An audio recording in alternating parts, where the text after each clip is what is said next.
صدارتی جنگی اختیارات۔ امریکی کانگریس کی طرف سے دیے گئے سب سے اہم اختیارات میں سے ایک ہیں۔ کانگریس نے 1991 میں خلیجی جنگ اور 2003 کے عراق پر امریکی حملوں کے لیے فوجی طاقتوں کے استعمال کی اجازت یا AUMFs دیے تھے۔ کئی دہائیوں بعد ہو سکتا ہے کہ ان میں سے کچھ اختیارات ختم ہو جائیں۔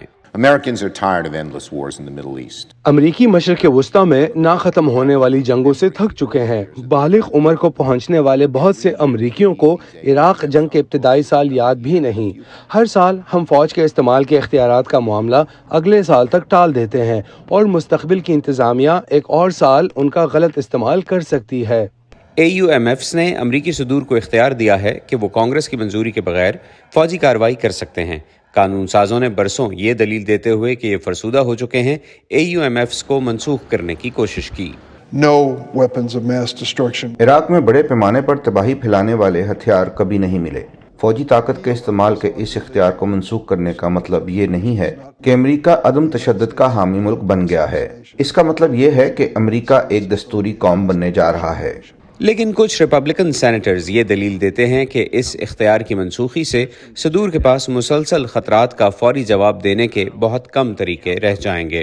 Americans are serving in Iraq. امریکی عراق میں خدمات انجام دے رہے ہیں اور یہ ہماری ذمہ داری ہے کہ ہم ایران کی ہدایت پر ہونے والے شیعہ ملیشیاؤں کے حملوں سے ان کی حفاظت کو یقینی بنانے کے لیے جو بھی فوجی طاقت ضروری ہے اس کا استعمال کر سکیں۔ امریکی آئین کی طرف سے کمانڈر ان چیف کی حیثیت رکھنے والے صدور نے طویل عرصے تک اکثر کانگریس کی منظوری کے بغیر یا کانگریس کی ہلکی سی آشیرواد کے ساتھ فوجی کارروائی کی ہے۔ AUMFs کی تجویز کردہ منسوخی میں یہ اضافی تحفظات بھی شامل ہیں جن کا مقصد طاقت کے غلط استعمال سے محفوظ رکھنا اور اس بات کو یقینی بنانا ہے کہ اگر بیرون ملک امریکی افواج کو خطرہ لاحق ہو تو صدر فوری کارروائی کر سکیں۔ I know well the threat that Iran poses. میں اچھی طرح جانتا ہوں کہ ایران ہمارے لیے اور خطے میں ہمارے اتحادیوں کے لیے خطرہ ہے۔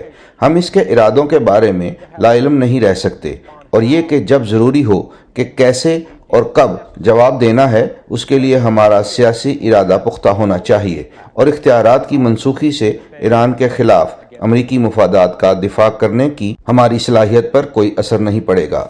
اس اقدام کی منظوری کی پچھلی کوششیں ناکام ہو چکی ہیں۔ قانون ساز اس ہفتے اس معاملے پر بحث کریں گے اور امید کرتے ہیں کہ وہ امریکی ووٹروں کی توجہ حاصل کریں گے۔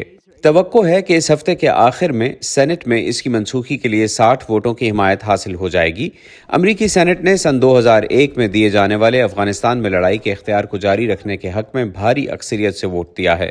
جہاں اس اقدام کو 2 پارٹی حمایت حاصل ہے، وہیں اس پر تنقید کرنے والے بھی ہیں۔